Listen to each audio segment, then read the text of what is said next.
নৃশংসভাবে ৩ জনের মৃত্যু হয়েছিল এবং এই গোটা ঘটনা ঘটানো হয়েছিল বলে প্রাথমিকভাবে মনে করছে পুলিশ।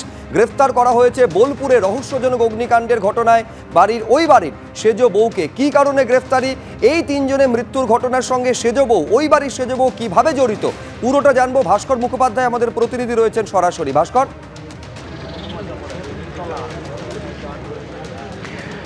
সুজিত, দেখো, এই ঘটনায় এখনো পর্যন্ত একজনকে গ্রেপ্তার করেছে পুলিশ। আজকে তার নাম হচ্ছে স্মৃতি বিবি। সে হচ্ছে এই মৃতের যে পরিবার, সেই পরিবারের সেজ বউ, এবং তার বিরুদ্ধে অভিযোগ উঠেছে যে এই হত্যাকাণ্ডে তার একটা সরাসরি যোগ রয়েছে। এবং তার সঙ্গে আরও একটি নাম উঠে এসেছে, সেটা হচ্ছে এই গ্রামের পাশে অর্থাৎ রজতপুরের পাশের গ্রামে একজন হাতুড়ে ডাক্তার, তার নাম হচ্ছে চন্দন ইসলাম, এবং তার সঙ্গে এর একটা বিবাহ বহির্ভূত সম্পর্ক ছিল এবং সেই সম্পর্কের ভিত্তিতেই এই টানাপোড়েন চলছিল। অর্থাৎ এই যে মৃত পরিবারে যারা সদস্য রয়েছেন তার মধ্যে রূপা বিবি রয়েছেন। রূপা বিবি কিন্তু দেখে ফেলেছিলেন এই যে সম্পর্ক বিষয়টা, সেটা তিনি জানতে পেরেছিলেন এবং তিনি দেখেছিলেন কিছু জিনিস।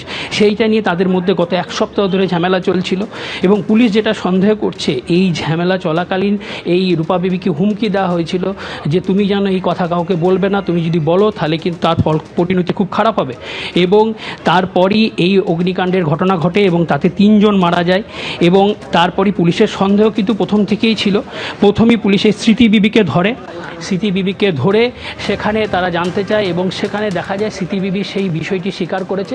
পুলিশ এখন চন্দনকে গ্রেপ্তার করার চেষ্টা চালাচ্ছে এবং দ্রুত তাকে গ্রেপ্তার করা হবে বলে পুলিশ সূত্রে জানা গেছে। ধন্যবাদ ভাস্কর।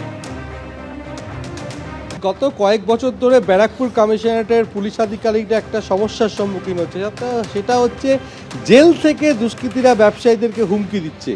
এক্ষেত্রে অজয় মণ্ডল তার গাড়ি ঘিরে যখন শুট আউটের ঘটনা ঘটলো, 8 রাউন্ড গুলি চালানো হলো, সেই ঘটনার তদন্তে নেমে চাঞ্চল্যকর তথ্য একে একে পুলিশের হাতে উঠে আসে। তবে এই মুহূর্তে পুলিশ আধিকারিকরা নিশ্চিত যে বিহারের বেউর জেল থেকে সুবোধ সিং, কুখ্যাত গ্যাংস্টার, সেই সুবোধ সিংই এই অজয় মণ্ডলের গাড়িতে হামলার ঘটনার প্রধান চক্রী।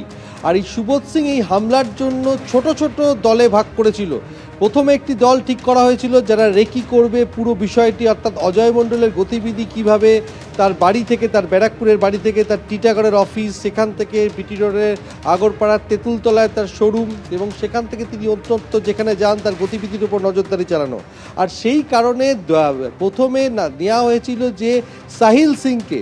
সাহিল সিং এই দলের গুরুত্বপূর্ণ ভূমিকা নিয়েছিল। সাহিল সিংয়ের কাজ ছিল বিহার থেকে এই হামলার জন্য ব্যবহার করা 2টো মোটর বাইক এবং তার জন্য যে প্রধান 4টি আগ্নেয়াস্ত্র অর্থাৎ 4খানা পিস্তল নিয়ে এসে বিহার থেকে রাজ্যে আসবে। এবং যেটা জানা যাচ্ছে তদন্তে যে হাওড়ার বেলিলিয়াস রোডের একটি হোটেলে তাকে থাকে এবং 4-5 দিন আগে, এবং সেখানেই যারা হামলাকারী তাদের কাছে 4টে আগ্নেয়াস্ত্র তুলে দেয়। তার পাশাপাশি যে হামলার সময় যে মোটর বাইকটি ব্যবহার করা ছিল, ইতিমধ্যেই পুলিশ সেটিকে উদ্ধার করেছে হামলার পরের দিন, কিন্তু অপর একটি মোটর বাইক এখনো উদ্ধার করা যায়নি। তবে যেটা জানা যাচ্ছে যে প্রথমে যে 3 জনকে গ্রেপ্তার করা হয়েছিল বিহারের বেউর জেল থেকে, অজয় মণ্ডলকে যে দফায় দফায় ফোন করা হয়েছিল, হুমকি দেওয়া হয়েছিল সুবোধ সিং, এবং সেই হুমকির জন্য 3 জন যারা সমস্তিপুরের বাসিন্দা, যে 3 দুষ্কৃতী তাদেরকে প্রথমে গ্রেপ্তার করা হয়। তারা সুবোধ সিং যখন বেউর জেল থেকে ফোন করছে ব্যবসায়ী অজয় মণ্ডলকে, তখন তারা এই ইন্টারনেট ভয়েস কলিংয়ে সাহায্য করেছিল। আর সাহিল সিং হামলায় ব্যবহৃত আগ্নেয়াস্ত্র এবং মোটর বাইক এই সমস্ত কিছু সরবরাহ করেছিল। অর্থাৎ ছোট ছোট দলে ভাগ করে সুবোধ সিং এই অপারেশনের ব্লুপ্রিন্ট তৈরি করেছিল, এমনটাই প্রাথমিক তদন্তে পুলিশ জানতে পারছে।